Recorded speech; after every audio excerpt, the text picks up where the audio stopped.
Latest updates ఎప్పటికప్పుడు పొందడానికి big TV WhatsApp channel follow అవ్వండి. లింక్ డిస్క్రిప్షన్ లో ఉంది. కంగ్రాచులేషన్స్ చెప్పాలనుకుంటున్నాను. ఎందుకంటే బాధపడుతున్న టైంలోని తెలంగాణ ప్రభుత్వం ఏదైతే ఆ యొక్క సెక్షన్లోని వాళ్ళని కూడా ఎంపిక చేయడం అనేది నిజంగా అసలు చాలా హ్యాపీనెస్ని కలిగించింది. అది చాలా అంటే హిస్టరీలోనే లిఖించదగినది. ఒక పెద్ద ఇది మూవ్ ఒక గవర్నమెంట్ తోటి, స్టేట్ గవర్నమెంట్.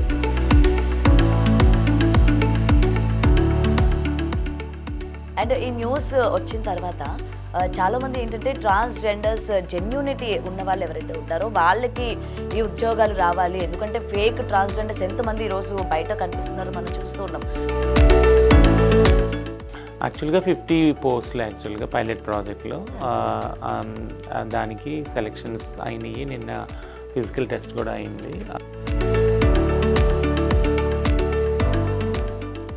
ట్రాన్స్జెండర్స్లోని పెళ్లి చేసుకొని సంతోషంగా ఉన్న వాళ్ళు ఎంతమంది ఉన్నారమ్మా? మ్యారేజ్ అనే ఇన్స్టిట్యూషన్కి వ్యతిరేకం, ముఖ్యంగా క్యూయర్ విమెన్ ఎవరైతే విమెన్ ఉన్నారో LGBTQIలో వాళ్ళు ఎగెనిస్ట్గా ఉన్నారు. ఎందుకనంటే hi, hello, welcome to big TV. నేను మీ గౌతమి. సో ఈరోజు మనతో పాటు ఒక స్పెషల్ గెస్ట్ ఉన్నారు. సో ఆవిడతో చాలా మ్యాటర్స్ మాట్లాడాలి అని చెప్పి ఈరోజు మన స్టూడియోకి అయితే ఇన్వైట్ చేయడం జరిగింది. ఆవిడ ట్రాన్స్జెండర్ వెల్ఫేర్ బోర్డ్ మెంబర్ రచన ముద్రబోయిని గారు. ఆవిడతో మాట్లాడదాం, మరిన్ని విషయాలు తెలుసుకునే ప్రయత్నం కూడా చేద్దాం. నమస్తే అండి. నమస్తే. And first of all congratulations చెప్పాలనుకుంటున్నాను. ఎందుకంటే ట్రాన్స్జెండర్స్కి ఇప్పటివరకు కూడా ఒక గుర్తింపు లేదు అని చెప్పి బాధపడుతున్న టైంలోని తెలంగాణ ప్రభుత్వం ఏదైతే కానిస్టేబుల్స్కి ఆ యొక్క సెక్షన్లోని వాళ్ళని కూడా ఎంపిక చేయడం అన్నది నిజంగా అసలు చాలా హ్యాపీనెస్ని కలిగించింది. అండ్ ఇప్పుడు దానికి సంబంధించి సెలెక్షన్స్ కూడా జరిగాయని కూడా విన్నాము. సో దీని గురించి ఏం చెప్తారు మీరు? అది చాలా అంటే హిస్టరీలోనే లిఖించదగినది. ఒక పెద్ద ఇది మూవ్ ఒక గవర్నమెంట్ తోటి, స్టేట్ గవర్నమెంట్ తోటి పైలట్ ప్రాజెక్ట్గా చేస్తున్నారు. బట్ అంటే ఇది ఎప్పుడూ అనుకోలేదంటే ఇంత తొందరగా ఇంత మార్పు ఉద్యోగాలకు సంబంధించి మా కమ్యూనిటీకి వస్తుందని అనుకోలేదు. దీని వెనుక చాలా కృషి చేస్తాం. 2014 నుంచి కూడా నాల్సా జడ్జిమెంట్ ఎప్పుడైతే సుప్రీంకోర్టు వచ్చిందో అప్పటి నుంచి పని చేసుకుంటూ వచ్చాము. ఆల్మోస్ట్ 10 ఇయర్స్ తర్వాత like today we can see this like in Telangana.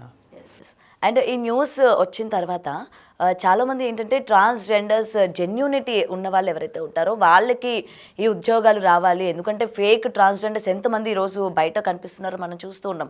Rowdyism చేయడం కావచ్చు. సో అలాంటి వాళ్ళకి ఈ యొక్క ఉద్యోగం దక్కకూడదు, అర్హులకి దక్కాలి అని చెప్పి చాలా ప్రేయర్స్ అయితే చేశారు. అందులో నేను కూడా వన్ ఆఫ్ ద మెంబర్. ఎందుకంటే నేను స్నేహ గారితో మాట్లాడినప్పుడు చాలా ఆవిడ కూడా అదే కోరుకున్నారు, నేను అదే కోరుకున్నా. సో ఈ సెలెక్షన్స్ అన్నవి ఏ విధంగా జరిపారు? మొత్తం ఎంతమంది ఇప్పటి వరకు సెలెక్ట్ అయ్యారమ్మా? యాక్చువల్గా 50 పోస్టులు యాక్చువల్గా పైలట్ ప్రాజెక్ట్లో దానికి సెలెక్షన్స్ అయినాయి. నిన్న ఫిజికల్ టెస్ట్ కూడా అయింది.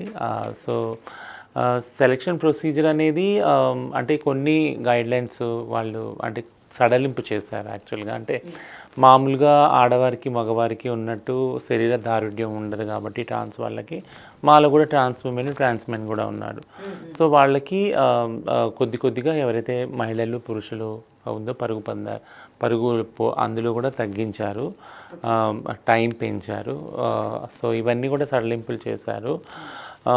ప్లస్ అంటే ట్రాన్స్ మెన్కి ట్రాన్స్ విమెన్కి నిష్పత్తి ఏం లేదు, రేషియోలో ఏమి ఇవ్వలేరు, ఓపెన్గానే పెట్టారు అది. సో 50 మెంబర్స్ ఎవరైతే ముందు వస్తారో హూ కమ్ అర్లీ అండ్ ఒక క్వాలిఫికేషన్ ఏదైతే ఉందో తెలంగాణలోనే 10th నుంచి లేదా 7th మినిమం క్వాలిఫికేషన్ 7th అట్లా పెట్టుకొని ఆ బేసిస్ మీద తీసుకున్నారు. ప్రెసిడెన్షియల్ ఆర్డర్ని ఫాలో చేశారు. ఇవన్నీ దృష్టిలో పెట్టుకొని ఇవంతా సెలెక్షన్ క్రైటీరియా అయింది. సో నిజంగా ఇది ఒక హ్యాపీ మూమెంట్ అని చెప్పుకోవాలి. ఇక రేపు పొద్దున్న నుంచి మొత్తం ట్రాఫిక్ సిగ్నల్స్ దగ్గర ఏదైతే డబ్బుల కోసం భిక్షాటన చేసుకునే మీరు అదే ట్రాఫిక్ సిగ్నల్స్ దగ్గర ఇవాళ అందరూ కూడా సాల్యూట్ చేసే విధంగా ఆ యొక్క డ్రెస్లోని మీరు కనిపించడం అనేది నిజంగా చాలా హ్యాపీనెస్ని కలిగిస్తుంది. అవును, 2 విధాలుగా ఇది చూస్తున్నాం. ఒకటేమో ప్రైడ్ ఫీలింగ్, అది ఒకటి. అంటే ఎక్కడైతే వాళ్ళు అంటే అదే మీరు అన్నట్టు భిక్షాటన ఏదైతే చేశారో అక్కడ పోలీస్ డ్రెస్ వేసుకొని వాళ్ళు ఉంటారు, ట్రాఫిక్ వాలంటీర్స్ ఒకటి. రెండోది గత కొన్ని సంవత్సరాలుగా గవర్నమెంట్తో మేము చెప్తుంది ఏంటంటే క్రైమ్ చాలా పెరిగింది, వైలెన్స్ చాలా ట్రాన్స్ ఉమెన్ పట్ల ముఖ్యంగా పెరిగింది. ఎందుకంటే పబ్లిక్గా వాళ్ళు సెక్స్ వర్క్లోకి వెళ్ళినా లేదా బెగ్గింగ్కి వెళ్ళినా వాళ్ళని అటాక్ చేయటము ఇవన్నీ చూస్తూ ఉన్నాం. సో అది కూడా ఒక అందులో కూడా ఒక మార్పు వస్తుంది, వైలెన్స్ కూడా తగ్గుతుంది. ఎందుకంటే now they are into the department అయినప్పుడు ఆ సేఫ్టీ సెక్యూరిటీ అన్నది ఎవరైనా వెంటనే అలాంటి ఏదైనా వైలెన్స్ చేయాలన్నా కూడా ఆలోచిస్తారు 1-2 సార్లు. So it self become a safety thing for them. Right అమ్మా. అంటే ఇప్పుడు మీరు ఏదైతే వైలెన్స్ అది చెప్తూ ఉన్నారో, నిజంగా ఈ మధ్యకాలంలోని ప్రజల్లోని ఈ వైలెన్స్ అంటే ఎక్కువ శాతం పెరిగిపోయింది. అటు ట్రాన్స్జెండర్స్ పైన కూడా దాడులు ఏమాత్రం కూడా తగ్గట్లా. గతంలో మనం చూసుకుంటే షీలాకి సంబంధించి కూడా మీరందరూ కూడా చాలా వరకు ప్రొటెస్ట్ చేశారు, మాకు న్యాయం జరగాలి, ఎందుకంటే ఇట్లా గ్యాంగ్ రేపు మీ పైన కూడా చేసి హత్య చేసి చంపేస్తూ ఉన్నారు. నిన్నటికి నిన్న హాసిని అసలు నిజంగా అంత కిరాతకంగా చంపుతారా? 12 మంది దాడి చేసి, ముఖ్యంగా అంటే అమ్మ మీ ట్రాన్స్జెండర్స్లోని ఒకవేళ మీరు ఎవరైనా సరే ట్రాన్స్జెండర్స్ లవ్ అని చెప్పి కానీ ఇట్లా వెళ్తున్నప్పుడు మీరు వాళ్ళని ఆపే ప్రయత్నం చేస్తూ ఉంటారా? లవ్ అనేది చాలా స్పాంటేనియస్ ఫీలింగ్ కదా, అది దానిలో అంటే ఇద్దరు వ్యక్తుల మధ్య జరిగేది కాబట్టి దానిలో ఎవరి ప్రమేయం ఉండదు. అది ఇర్రెస్పెక్టివ్ ఆఫ్ జెండర్, అది ట్రాన్స్ వాళ్ళు కావచ్చు, మేల్ ఫీమేల్ కావచ్చు, ఎవరైనా కావచ్చు. సో అందులో ప్రమేయం ఏమి ఉండదు. మేము అడిగేది ఏంటంటే లీగాలిటీ, లీగల్ రైట్స్.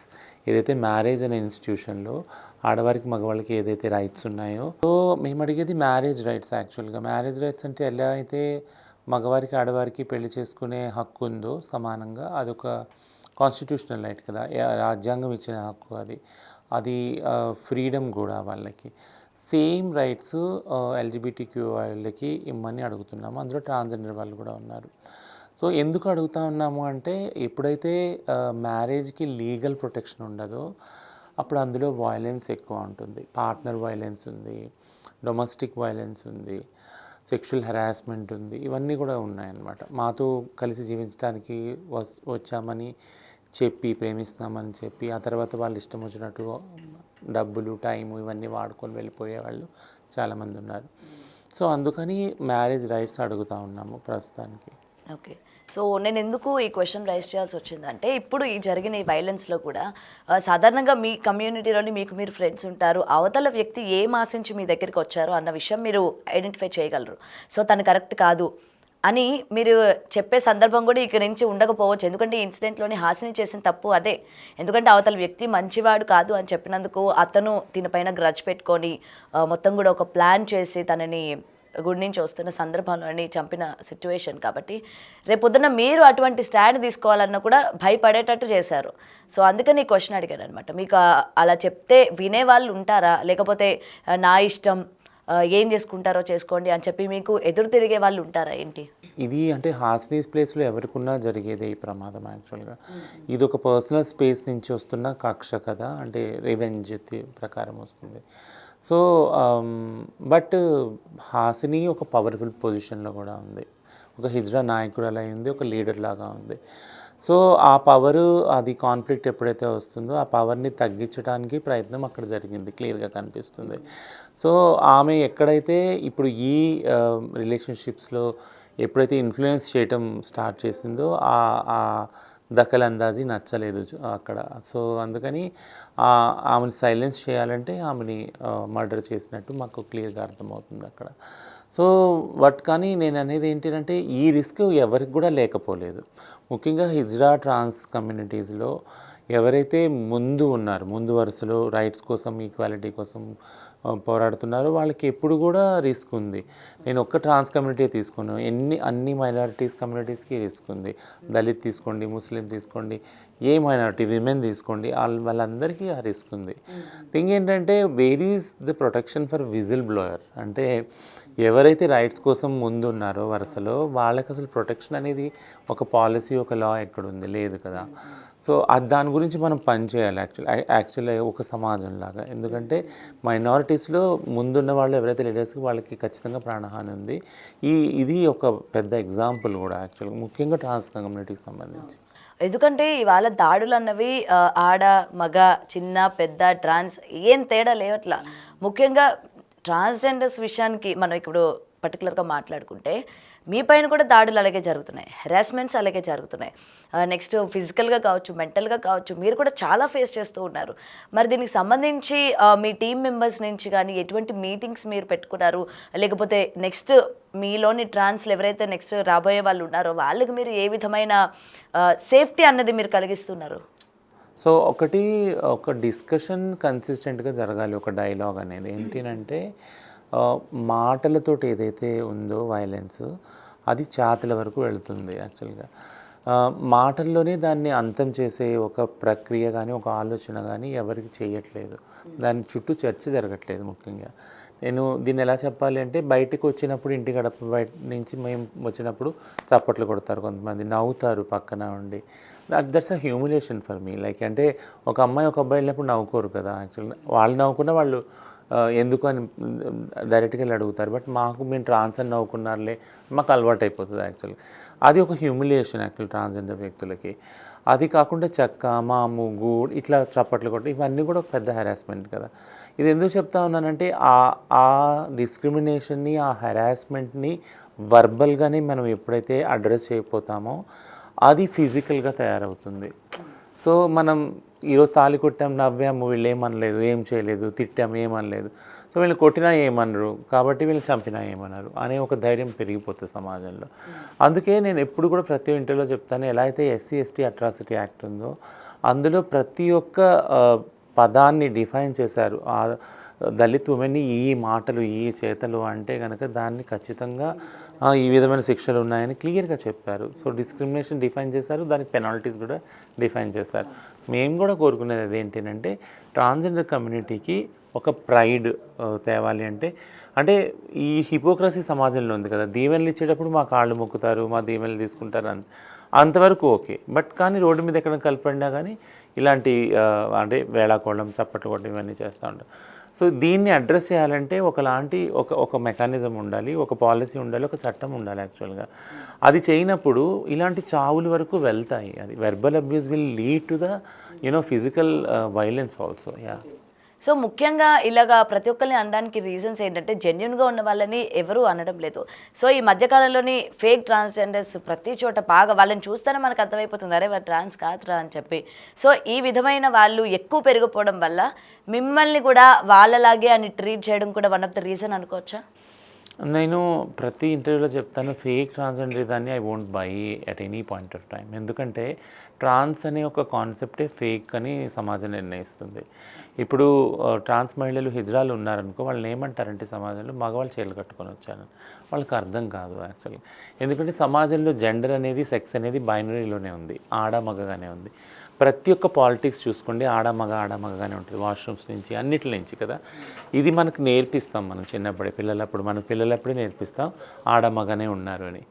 అక్కడ ఎప్పుడైతే ట్రాన్స్ వాళ్ళు కూడా ఉన్నారు అనే ఒక నాలెడ్జ్ వెళ్ళదో సమాజంలో, ట్రాన్స్ వాళ్ళు పక్కన ఉంచబడతారనమాట. వాళ్ళ పట్ల వివక్ష జరుగుతుంది, వాళ్ళని ఫేక్గానే సమాజం ట్రీట్ చేస్తుంది. సో ఫేక్ అన్నదాన్ని మేమందరం దాన్ని భరిస్తూ వస్తున్నాము. ఆ ఫేక్ అనేది లేదు. ఫేక్ ఇప్పుడు కొంతమంది మీరు అన్న ఎగ్జాంపులే తీసుకుంటాం, కొంతమంది మగవాళ్ళు చీరలు కట్టుకున్నాడు, వాళ్ళు మగవాళ్ళే, వాళ్ళు ట్రాన్స్ కాదు యాక్చువల్గా. మగవాళ్ళే చీరలు కట్టుకుని అడుగుతున్నారు. ఆ అడుక్కోవడం అయిపోయినాక వాళ్ళు ఇంటికి వెళ్తారు, వాళ్ళ భార్యలు, పిల్లలు హ్యాపీగా ఉంటారు, ఫ్యామిలీ అంతేనా. అలానే గవర్నమెంట్ ఇచ్చిన వెల్ఫేర్ స్కీమ్స్ అన్ని తీసుకుంటారు, ఆడ మగ వరుసలో నుంచొని మళ్ళీ. బట్ మేమనేది ట్రాన్స్ వాళ్ళు అలా కాదు. ట్రాన్స్ వాళ్ళు ఒక సెక్స్లో పుట్టి ఇంకో సెక్స్లో ట్రాన్సిషన్ అవుతారు, సర్జరీస్ చేసుకుంటారు, ఇవన్నీ ఉంటుంది కదా. సో ఆ ఐడెంటిటీ వాళ్ళతో వాళ్ళు ఉంటారు, జీవిస్తారు, జీవితాంతం ఉంటారు. సో అందులో ఒక అథెంటిసిటీ ఉంది. అంటే నేను నా మనసులో ఎట్లా అనుకుంటున్నాను, నేను అట్లా బయట కూడా జీవిస్తున్నాను. నేను ఇర్రెస్పెక్ట్ ఆఫ్ ఏ సెక్స్లో నేను పుట్టినా కానీ. ఈ నాలెడ్జ్ అనేది ఆ సమాజంలో సెన్సిటైజేషన్, ఓరియంటేషన్ లేదు. ఎందుకంటే స్కూల్ స్థాయి నుంచి కూడా, ఎడ్యుకేషన్ స్థాయి నుంచి కూడా ఇది ఎవరికీ తెలియదు. సో ఇదంతా బైనరీ ఎప్పుడైతే ఉందో, ఈ బైనరీలో ఉన్నంత వరకు సమాజము ట్రాన్స్ వాళ్ళకి ఈ చీత్కారాలు, ఈ వివక్ష జరుగుతూనే ఉంటాయి. సో మనం బడి నుంచి, మన ఇంటి నుంచి మొదలు పెట్టాలి. ఫస్ట్ సెన్సిటైజేషన్ ఏంటంటే ఆడ మగ కాదు, ట్రాన్స్ వాళ్ళు కూడా ఉంటారు అని. అప్పుడు అది స్టార్ట్ చేసినప్పుడు యాక్సెప్టెన్స్ అనేది నెక్స్ట్ వస్తూనే ఉంటుంది వెంట. అండ్ అమ్మ, ఈ మధ్యకాలంలోని మనం సోషల్ మీడియా, ఇన్స్టాగ్రామ్ రీల్స్ కావచ్చు, ప్రతి చోట చూస్తూ ఉంటే ఈ అబ్బాయిలు చక్కగా ఉన్నవాళ్ళు ఏ విధంగా మారిపోతున్నారు. అందరూ కూడా అది రీల్స్ కోసం, అంటే వ్యూస్ కోసం చేస్తున్నారా, లైకుల కోసం చేస్తున్నారా, నిజంగా వాళ్ళు అలా మారిపోతున్నారు, అసలు ఎక్కడి నుంచి పుట్టుకొస్తున్నారు అని చెప్పి మీరు కూడా చూసే ఉంటారు. ఆ కమెంట్స్ కావచ్చు, ఓపెన్ చేస్తే మనం 100 కానీ చూసినట్లయితే అందులో 50 వరకు కూడా వాళ్ళే ఉన్నారు, మొత్తం చేంజ్ అయిపోయినట్టు అబ్బాయిలే ఉన్నారు మొత్తం కూడా. వాటిని మనం ఏ విధంగా తీసుకోవచ్చు అంటారు? ఎందుకంటే సమాజంలో కూడా అరే మగజాతి అంతరించిపోతుంది, ఏమవుతుందిరా మీ అందరికీ కూడా, ఎందుకు ఈ విధంగా తయారవుతున్నారు, ఆ లైకుల కోసం చేస్తున్నారా, లేకపోతే ఏంటి అసలు మీ ఇంటెన్షన్ ఏంటి, ఆ ఎక్స్ప్రెషన్స్ ఏంటో అవి మొత్తం కూడా అర్థం కావట్లా. అసలు ఏం జరుగుతుంది అంటారు మొత్తం ఇవన్నీ చూస్తూ ఉంటే? సో ఇది ఎక్స్పెక్టెడ్ యాక్చువల్గా, దీన్ని మేము ఎక్స్పెక్ట్ చేసాము. ఏంటంటే ఎల్జిబిటీ మూమెంట్ అనేది ఒక డైవర్సిఫైడ్ మూమెంట్, అంటే ఇందులో వివిధత ఉన్నది అన్నమాట. అంటే గేస్ అనేవాళ్ళు ఎవరు, lesbian, transgender, bisexual, asexual, intersects, ఇట్లా వేరు ఐడెంటిటీస్ ఉన్నాయి. అందులో కూడా రీజన్కి వచ్చేటప్పటికి వేరే ఐడెంటిటీస్ ఉన్నాయి. హిజ్రా, కిన్నర్, అరవాణి, తిరునంగై, నూపి, మాన్వి, ఇన్ని ఉన్నాయి యాక్చువల్గా, జోగప్ప, జోగ్తి అని. నేను చెప్పేది ఏంటంటే ఈ అండర్స్టాండింగ్, ఈ డైవర్సిటీ ఇంత ఉంటాయని కూడా ఎవరికి తెలియవు యాక్చువల్. మేము పోరాటం చేసేటప్పుడు ఎల్జిబిటిక్యూ రైట్స్లో ఫస్ట్ మేము 377 సెక్షన్ ఏదైతే ఉందో దాన్ని డీక్రిమినలైజ్ చేయమని అడిగాము. అది డీక్రిమినలైజ్ అయింది 2018లో, సుప్రీంకోర్టు డీక్రిమినలైజ్ చేసింది. అప్పుడు ఒకలాంటి స్వతంత్రం ఎల్జిబిటీ కమ్యూనిటీస్కి వచ్చింది. బట్ ఈ స్వతంత్రము ఎల్జిబిటీ కమ్యూనిటీస్కే కాదు, వేరే సమాజంలో ఉన్న వేరే వాళ్ళకు కూడా ఇప్పుడు దీన్ని ఎలా అటాక్ చేయాలనే ఒక దారి కూడా చూపించింది అది. నేను అందుకే ఇందాక చెప్పాను ఏంటంటే వివక్షత ఎప్పుడైతే వర్బల్గా మీరు అడ్రస్ చేయరో, వర్బల్ అప్పుడే ఆపరో, అది ఫిజికల్గా వెళ్తుంది. సో ఇప్పుడు దీనికి మెయిన్ పాయింట్కి వస్తానంటే కట్టడి ఎక్కడ ఉంది. ఇప్పుడు మీరు చెప్తున్నారు కదా, ఒక గేలాగా ఇమిటేట్ చేసినా, ఒక ట్రాన్స్ లాగా ఇమిటేట్ చేసినా దిస్ ఈజ్ ఇల్లీగల్ అని చెప్పేది ఎక్కడ ఉంది. అంటే ప్రతిదానికి శిక్ష ఏమని నేను చెప్పను, అట్లీస్ట్ ఆ చెక్స్ అండ్ బ్యాలెన్సెస్ ఎక్కడున్నాయి. నేను ఒకటే చెప్తాను, ఫ్రీడమ్ అవును 377 పోరాడి మేము ఫ్రీడమ్ తెచ్చుకున్నాం సుప్రీంకోర్టు ద్వారా. బట్ ఫ్రీడమ్ అనేది ఎలా ఉండాలి సమాజంలో? ఎవరు అడిగారు ఫ్రీడమ్ అంటే దీనికి limit, sky is the limit. ఫ్రీడమ్కి లిమిట్ లేదు. లిమిట్ ఉంటే అప్పుడు ఫ్రీడమ్ ఎలా అవుతుంది కదా? Sky is the limit. కానీ నీ ఫ్రీడమ్ ఎక్కడ ఎండ్ అవుతుంది? నువ్వు ఎప్పుడైతే వేరే వాళ్ళ ఫ్రీడమ్ని కాంకర్ చేస్తావో అక్కడ నీ ఫ్రీడమ్ ఎండ్ అయిపోతుంది. You should not invade others freedom actually. అప్పుడు వాళ్ళ ఫ్రీడమ్ని హరిస్తున్నప్పుడు నీ ఫ్రీడమ్ కూడా ఎండ్, అది అందరికీ వర్తిస్తుంది, ఇంక్లూడింగ్ ఎల్జిబిటీ వాళ్ళు కూడా. ఇప్పుడు 2 ఎగ్జాంపుల్ చెప్తే మీకు క్లియర్గా అర్థమవుతుంది. మా వాళ్ళకి ఒకటి సెన్సిటైజ్ చేస్తాం ఏంటంటే, ఇప్పుడు న్యూ సెన్స్ ఉంది కదా, దుకాణాల ముందుకెళ్ళి చీరలు ఎత్తడం, ఎప్పేయడం. మీకు ఈ ఫ్రీడమ్ మేము కొట్లాడి ట్రాన్స్ రైట్స్ ఇవన్నీ ముందు తీసుకొని వెళ్తున్నాం, ఇదంతా ఇంక్లూజన్ తెస్తున్నాం. బట్ ఈ ఫ్రీడమ్ ఇలా వెళ్ళకూడదు. మీరు వెళ్ళి బట్టలు ఇప్పి చూపించుకునేంత, అంటే మీరు మజ్బూర్ అవుతున్నారు, గవర్నమెంట్ ఉద్యోగాలు ఇవ్వట్లేదు ఇవన్నీ, కాబట్టి అది అర్థమవుతుంది. బట్ మీ జెండర్ని ప్రూవ్ చేసుకోవడానికి మీరు నగ్నంగా అవ్వాల్సిన అవసరం లేదు. అప్పుడు మీరు ఇంకొకరి ఫ్రీడమ్ని ఇన్వైట్ చేస్తారు, అంటే ఇంటరప్ట్ చేస్తారు, డిస్టర్బ్ చేస్తారు. ఫ్రీడమ్ అనేది ఉండాలి, బట్ వేరే వాళ్ళ ఫ్రీడమ్ని హరించకూడదు. అక్కడ ఆడవాళ్ళలాగా మీరు కనపడుతున్నారు చీరలు కట్టుకొని, మీరు ఎప్పుడైతే వివస్త్ర అయిపోతారో ఆడవాళ్ళ మీద ఇంపాక్ట్ కలుగుతుంది అది కదా. సో ఇండైరెక్ట్గా ఈ జ్ఞానం అనేది, పొలిటికల్ నాలెడ్జ్ అనేది మేము చేస్తూ ఉన్నాం, ఓరియంటేషన్ చేస్తూ ఉన్నాం. అదేవిధంగా గవర్నమెంట్తో పనిచేస్తున్నాం అంటే మీరు వెంటనే మా వాళ్ళకి ఉద్యోగాలు, ఎడ్యుకేషన్ ఇవన్నీ కల్పించండి. ఈ భిక్షాటన, సెక్స్ వర్క్ నుంచి వెళ్తారు వాళ్ళు, ఈ దారి నుంచి వెళ్ళి వేరే దారిలోకి వెళ్తారు. ఇంకేంటంటే బట్ వీళ్ళకి చెప్పగలుగుతున్నాం, గవర్నమెంట్కి చెప్పగలుగుతున్నాం. సమాజాన్ని ఓరియంట్ చేసేది ఎవరు? There is no mass sensitization program at all. To be frank, కేరళలో ఫస్ట్ ట్రాన్స్జెండర్ రైట్ గురించి సెన్సిటైజేషన్ చేద్దాం కూడా కోలీవుడ్ అంతా నిలబడ్డారు ట్రాన్స్జెండర్ కమ్యూనిటీ తోటి. వాళ్ళకున్న చిన్న బడ్జెట్లోనే ఇయర్లీ ఒక ఈవెంట్ ప్లాన్ చేశారు. ఏంటంటే యాక్టర్స్ అందరూ కూడా ఒక 1 డే ఈవెంట్లో దే విల్ వాక్ అనమాట, ర్యాంప్ మీద వాక్ చేస్తారు అలాంగ్ విత్ ట్రాన్స్జెండర్స్ అన్నమాట. That itself is a mass sensitization కదా. అంటే ఆ వివక్షతని, అన్టచబిలిటీని, దీని అన్నింటినీ అడ్రస్ చేస్తారు. ఇంకేంటంటే we need to be more cautious. సమాజంలో ఇట్లాంటి వివక్షత వస్తుంది అన్నప్పుడు సెన్సిటైజ్ చేయవలసిన బాధ్యత గవర్నమెంట్కి ఉంది, కమ్యూనిటీకి కూడా ఉంది. బట్ సమాజం కూడా అర్థం చేసుకోవాల్సిన ఒకటి ఏంటంటే, మనము ఇలాంటి వివక్షత చేస్తే this will hurt and the hurt will lead to, మనం ఈరోజు ఒక అబ్బాయి ఒక అమ్మాయిలా చీర కట్టుకొని ఏదో సమ్ రీల్ చేసి వదిలిపోతాడు. బట్ ఆ ఇంపాక్ట్ ట్రాన్స్ వాళ్ళ మీద చాలా పడుతుంది. దట్ విల్ లీడ్ 2 విధాలకు పనిచేస్తుంది. ఏంటంటే ఎవరైతే ఇంకా రాలేదో ట్రాన్స్ అని బయటకి, వాళ్ళకి ఇంకా క్లోజెట్లోకి వెళ్ళిపోయేలా చేస్తుంది. అమ్మో ఇలా బయటకు వస్తే ఇలా చేస్తారు, నన్ను ఇలా గేలి చేస్తారు, వెళ్ళకోవడం చేస్తారు అనేది వాళ్ళు ఎప్పటికీ జీవితంలో బయటికి రాలేదు. వాళ్ళు ట్రాన్స్లాగా జీవించలేరు ఎప్పుడు కూడా. అప్పుడు చాలా కుమిలిపోతారు, హ్యూమిలియేషన్కి ఫీల్ అవుతారు. ఇదొకటి అవుతుంది. రెండోది ఏంటంటే, మీరు అట్లా నవ్వు ఎగతాళి చేసినప్పుడు అది అలవాటు అయిపోతుంది, ఒక కల్చర్ అయిపోతుంది, ఒక సంస్కృతిలాగా బయటికి వెళ్ళి వీళ్ళనే కదా, వీళ్ళ మీద రీల్ చేయొచ్చు, తిట్టచ్చు, ఏమన్నా చేయొచ్చు అని. అది ఎప్పుడైతే కల్చర్ అవుతుందో, verbal culture will lead to physical violence. Right. అయితే ఒక క్వశ్చన్ అడగాలనుకుంటున్నా, ట్రాన్స్జెండర్స్లోని పెళ్లి చేసుకొని సంతోషంగా ఉన్న వాళ్ళు ఎంతమంది ఉన్నారు? ఉన్నారు, చాలామంది ఉన్నారు. అంటే లా లేనంత ప్రకారము పెళ్లి చేసుకోరని లేదు, చేసుకొని సుఖంగా లేరని లేదు. సో మంచి ప్రశ్న. ఎందుకంటే చాలా రోజులు నేను అంటే ఎల్జిబిటీ మూవ్మెంట్ అంతా కూడా మ్యారేజ్ అనే ఇన్స్టిట్యూషన్కి వ్యతిరేకం. ముఖ్యంగా క్యూయర్ విమెన్, ఎవరైతే విమెన్ ఉన్నారో ఎల్జిబిటీ క్యూఏలో వాళ్ళు ఎగెనిస్ట్గా ఉన్నారు. ఎందుకనంటే విమెనే ఈ ఇన్స్టిట్యూషన్లో చాలా బాధలు పడుతూ ఉన్నారు. పెళ్ళి అనేది అంటే ఇప్పుడు ఎవరో తెలియని ఒక మగ వ్యక్తిని తల్లిదండ్రులు తీసుకొస్తారు, పెళ్లి చేసుకోవాలి, తనతోటి ఏమన్నా కానీ తనతోటి లైఫ్ అంతా చేయాలి. ఆ మగాడికి చాలా చాయిస్ ఉంటుంది, బట్ ఆడవాళ్ళకి ఏ చాయిస్ ఉండదు కదా.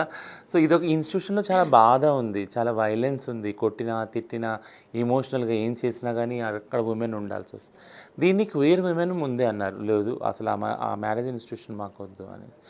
అలా అని ఎల్జిబిటీ దానిలో మ్యారేజ్ ఒక డిమాండ్ అయ్యి లేదంటే ఉంది, ఖచ్చితంగా ఉంది. బట్ ఇప్పుడు నేను మెయిన్ ఆడ మగ మధ్య ఉన్న మ్యారేజ్ రిలేషన్షిప్కి ఎల్జిబిటీలో ఉన్న మ్యారేజ్ రిలేషన్షిప్ మధ్య డిఫరెన్స్ చెప్తాను. ఏంటంటే ఇక్కడ తల్లిదండ్రులు ఒక ఫ్యామిలీ, ఒక బ్యాక్గ్రౌండు, ఒక కాస్ట్, రిలీజన్ ఇవన్నీ పెద్ద రోల్ ప్లే చేస్తాయి కదా. వాళ్ళు చూసి తెలియని వాళ్ళు ఎవరో తీసుకొచ్చి పెళ్లి చేసేస్తారు, అయిపోతుంది. ఇక్కడ అలా జరగదు ఎల్జిబిటీ దానిలో. ఒకళ్ళనొకళ్ళు ఫస్ట్ చూసుకుంటారు, అండర్స్టాండ్ చేసుకుంటారు. ఆ లవ్, ఎఫెక్షన్, ఇమోషన్స్ అనేవి ఒకళ్ళిద్దరి మధ్య జనరేట్ అవుతుంది. కొంత టైం పడుతుంది. అది యాక్చువల్గా తెలుసుకున్నాకనే దే విల్ లివ్ ఇన్ రిలేషన్లో ఉంటారు, లేదా పెళ్లి చేసుకోవాలని నీడ్ ఉంటే చేసుకుంటారు. సో థింగ్ ఏంటంటే మార్పు ఎక్కడ గమనించాలి అని అంటే లివింగ్ రిలేషన్లో ఉన్నవాళ్ళు చాలామంది ఉన్నారు ఎల్జిబిటీ కమ్యూనిటీలో when you compare to women and men. పెళ్లి చేసుకున్న వాళ్ళు తక్కువ ఉన్నారు. అంటే పెళ్లి చేసుకున్న వాళ్ళు కూడా సమాజంలో మాకు లేవు రైట్స్ అంటే మాకు ఎందుకు ఇవ్వలేదు అని ఎదిరించి వెళ్ళి పెళ్లి చేసుకున్నారు యాక్చువల్గా. అంటే we will show that we can also get married and we can also in like ఎలా అయితే మగవాళ్ళు ఆడవాళ్ళు కలిసి జీవిస్తున్నారు ఇన్ని సంవత్సరాలు, అలా మేము కూడా చూపిస్తామని చేసుకొని జీవించిన వాళ్ళు, చూపించిన వాళ్ళు చాలామంది ఉన్నారు. సో బట్ కానీ ఈ ఏదైతే మీడియా ఇదంతా సోషల్ మీడియా ఉందో అందులో బయటికి రాకుండా చాలామంది ఉన్నారు. ఎందుకంటే that will impact there life కదా. కొంతమంది పెళ్లి చేసుకున్నారు, పిల్లల్ని అడాప్ట్ చేసుకున్నారు, చట్టాలు లేనప్పుడు ఏదో ఒక టైంలో ఎవరో ఒకరు అటాక్ చేయొచ్చు వాళ్ళ మీద. అందుకని చాలా సీక్రెట్గా చాలా తక్కువ సోషల్ లైమ్లైట్లో ఉంచుకొని వాళ్ళ పర్సనల్ లైఫ్ని వాళ్ళు ఉన్నారనమాట. నేను ఎందుకు ఈ క్వశ్చన్ అడగాల్సి వచ్చిందంటే మీ ట్రాన్స్లోనే అంకిత రాజ్ వాళ్ళు పెళ్లి చేసుకున్నప్పుడు చాలామంది హ్యాపీగా ఫీల్ అయ్యారు.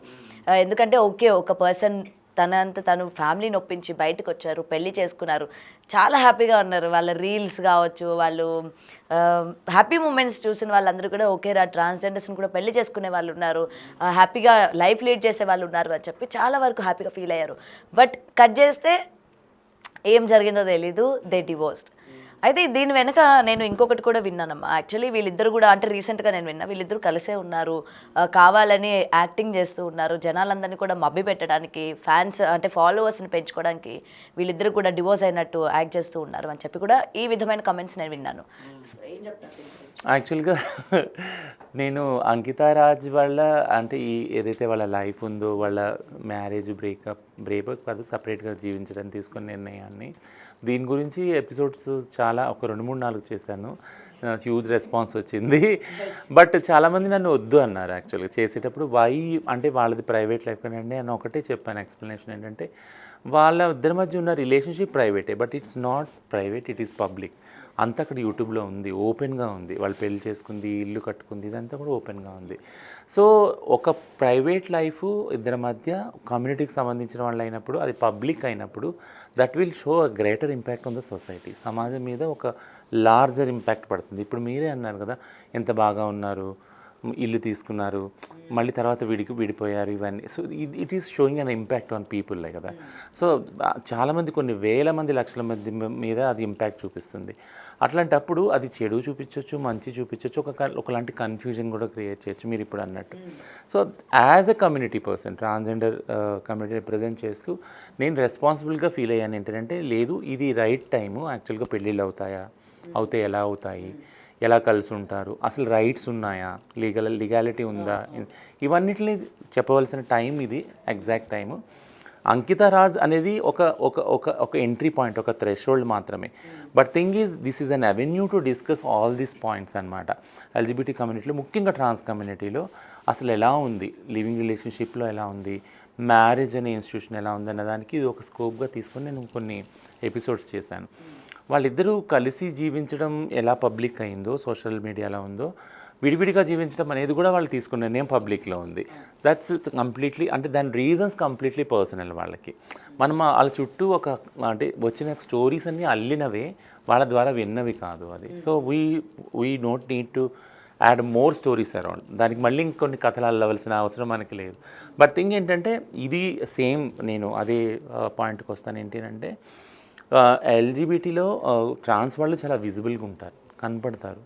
ఎందుకంటే ట్రాన్స్జెండర్ వాళ్ళు మీ సమాజంలో బయటికి వెళ్ళగానే వారికి చౌరస్తాలు కానీ ఎక్కడన్నా కానీ కనపడుతూనే ఉంటారు. బట్ ఇట్లా కనపడే వాళ్ళు ఒకవేళ వీళ్ళకి మ్యారేజ్ రైట్స్ ఇవ్వనప్పుడు వీళ్ళు లివింగ్ రిలేషన్లో కానీ, ప్రేమలో కానీ, మ్యారేజ్లో కానీ ఎంటర్ అయినప్పుడు మామూలు వాళ్ళు ఎలా ఎంటర్ అవుతారో ఆడవాళ్ళ మగలు వీళ్ళ దగ్గర కూడా అందరూ వస్తారు, వీళ్ళు కూడా ప్రేమిస్తారు, పెళ్ళిళ్ళు కూడా చేసుకుంటారు. చేసుకున్నప్పుడు ఆ ఇన్స్టిట్యూషన్ని ప్రొటెక్ట్ చేయనప్పుడు ఆ మ్యారేజ్లో జరిగే పార్ట్నర్ వైలెన్స్, హింస ఎవరెవరన్నా కొట్టచ్చు కదా. తల్లిదండ్రులు లేరు, అత్తమామలు లేరు, బట్ కానీ భర్త వల్ల సేఫ్టీ ఉందని ఏంటి, భర్తనే హింస చేయొచ్చు, భార్య హింస చేయొచ్చు భర్త మీద, వీళ్ళిద్దరి మీద చుట్టుపక్కల వాళ్ళ హింస చేయొచ్చు, అవునా, కమ్యూనిటీ హింస ఉండొచ్చు. ఇదంతా ఉన్నది. ఇదంతా ఒక స్ట్రెస్లా ఉంటుంది ఈ కపుల్ మీద. ఎందుకంటే మామూలు ఏదైతే ఫీమేల్ మేల్ రిలేషన్షిప్ ఉందో సమాజం ఎప్పుడు దాంతోనే కంపేర్ చేస్తుంది వీళ్ళ రిలేషన్షిప్ని.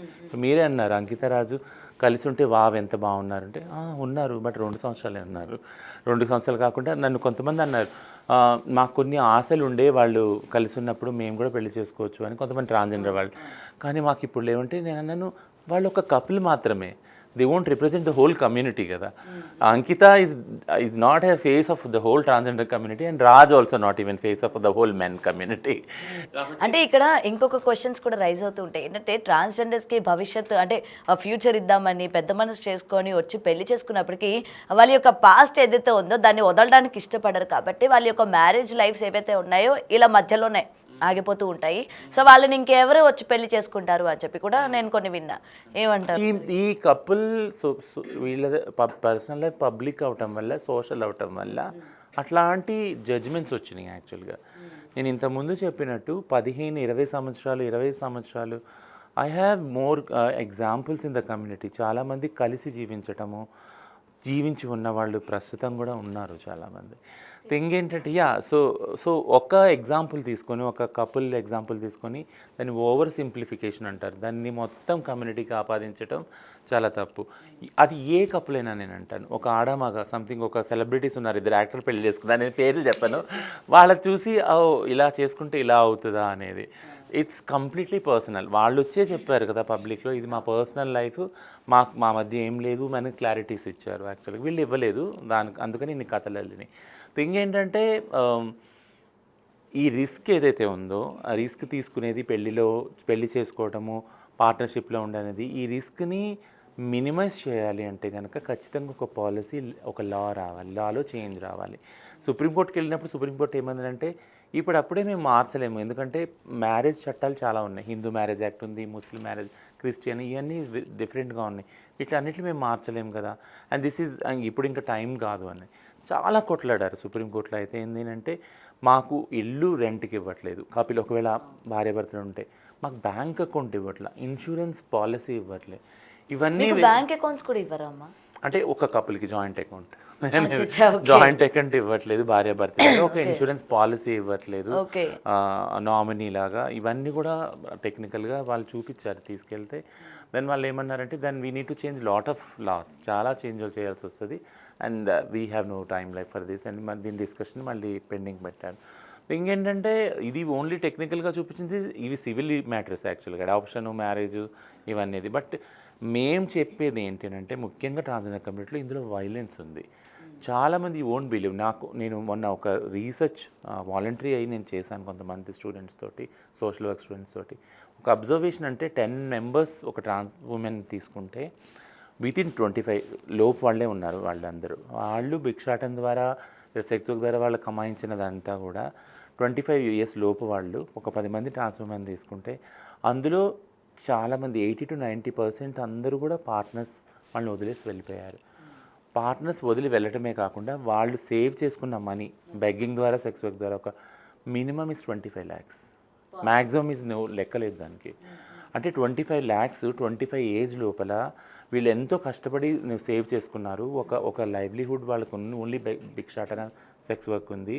అట్లాంటి హార్డ్ ఎర్న్ మనీ ఎర్నింగ్స్ అన్ని తీసుకొని సేవింగ్స్ వెళ్ళిపోతే వాళ్ళు ఎట్లా బతకాలి? మళ్ళీ వాళ్ళు అదే రోడ్డుకు రావాలి, అదే భిక్షాటన అదే సెక్స్ వర్క్లోకి వెళ్ళాలి. So it's very tough. And ఇంకొకటి అమ్మ, మీరు రిలేషన్ నుంచి బయటకు వచ్చేసిన తర్వాత ఆ యొక్క పార్ట్నర్ దగ్గర నుంచి భరణం లాంటివి ఏమైనా తీసుకుంటారా? రీసెంట్గా రంగారెడ్డి కోర్టులో ఒక సక్సెస్ఫుల్ కేసు ఉంది, భూమి అని. ఆ రంగారెడ్డి సెషన్ కోర్ట్ జడ్జిమెంట్ ఇచ్చింది అంటే ఖచ్చితంగా ట్రాన్స్ ఉమెన్ని తో రిలేషన్షిప్ ఎవరైతే ఉన్నారో పెళ్లి చేసుకున్నారో వాళ్ళు ఒకవేళ రిలేషన్షిప్ తెగతింపులు అయితే కనుక భరణం ఇవ్వాలని ఒక జడ్జిమెంట్ ఇచ్చింది. సో ఆ కేసెస్ అవుతున్నాయి, ఇప్పుడు సక్సెస్ అవుతున్నాయి. ఓన్లీ థింగ్ ఏంటంటే చాలామంది కోర్టు వరకు వెళ్ళరు. ఇది కూడా చెప్పాలి. ఈ స్టడీలో నాకు తెలిసిన అంటే ఒక విషయం ఏంటంటే which I can not able to digest అనేది ఒకటి ఏంటంటే, చాలామంది ట్రాన్స్ ఉమెన్ అడిగినప్పుడు దెన్ మీకు లీగల్గా ఎందుకు మూవ్ కాలేదు అనేది, చాలామంది లీగల్గా మూవ్ కాలేదు, కోర్టుకి వెళ్ళలేదు. వాళ్ళు ఎందుకు కాలేదు అంటే మా నీడ్ మా పార్ట్నర్ ఎవరైతే వదిలి వెళ్ళిపోయాడో అతను మళ్ళీ రావాలనే ఉంది, కానీ వాళ్ళని కోర్టుకి ఇచ్చి పైసలు గుంజాలని మాకు లేదంటే నేను అనుకున్నా ఓ అలానా అంటే అలా ఎందుకు అంటే. సో ఇది ఎలా చూడాలి అని అంటే వాళ్ళు ప్రేమనే కోరుకుంటున్నారు, ప్రేమ కోల్పోయారు కాబట్టి జీవితంలో వాళ్ళు ఆ ప్రేమనే కోరుకుంటున్నారు, కానీ మనీ అనేది that is very secondary for them. Okay, so మీరు ఏంటంటే పర్సన్ దగ్గర నుంచి ఆ ప్రేమకి ఇంపార్టెన్స్ ఇస్తారనమాట. ఓకే, సో ఏదైనా ఎందుకంటే రెగ్యులర్గా మనం చూస్తూ ఉన్న ఈ కేసెస్ వరుసగా ట్రాన్స్జెండర్స్ పైన జరుగుతున్న హత్యలు కావచ్చు, మానభంగాలు కావచ్చు, లేకపోతే ఈ దోపిడీలు అనుకోవచ్చు, అండ్ ఈ డివోర్స్లు ఇవన్నీ. అందుకని మిమ్మల్ని పిలిపించడానికి కూడా మెయిన్ రీజన్ అదే. అసలు వీటన్నిటికీ కూడా ఫుల్ స్టాప్ ఏమైనా ఉందా? దీనికి సంబంధించి మీ కమ్యూనిటీలోని మీరు ఎటువంటి ఛార్జ్ తీసుకోబోతున్నారు? ఎందుకంటే మీరు ఒక హెడ్ లాగా ఉన్నారు, ఒక యాక్టివిస్ట్ లాగా ఉన్నారు కాబట్టి వాట్స్ యువర్ మోటివ్? మీరు ఎటువంటి స్టాండ్ తీసుకోబోతున్నారు? నెక్స్ట్ మరొక ట్రాన్స్జెండర్ దోపిడీకి గురి కాకుండా, హత్యకి గురి కాకుండా, ఇట్లా డివోర్స్ అంటే రిలేషన్లోకి వెళ్ళి ఇలా బాధపడకుండా ఉండడానికి మీరు తీసుకుంటున్న చర్యలు ఏంటి అన్న తెలుసుకోవడానికే ఇవాళ మిమ్మల్ని అయితే ఇన్వైట్ చేయడం జరిగింది. So anyway thank you so much ma'am, thanks for coming. And నిజంగానే మళ్ళీ ఇలాంటివి మీ దాంట్లో జరగకూడదని అయితే కోరుకుంటున్నాం. అండ్ ఏదైతే నెక్స్ట్ మీ వాళ్ళని మేము ఇక్కడ ట్రాఫిక్ సిగ్నల్స్ దగ్గర ఇంకా మేము సెల్యూట్ కొట్టే టైం కూడా వచ్చింది. సో మీరు కూడా చాలా బాగా ప్రజలకి మీ యొక్క సాయాన్ని అందజేయాలని కూడా కోరుకుంటున్నాం. Thank you. For more videos like this, subscribe Big TV channel.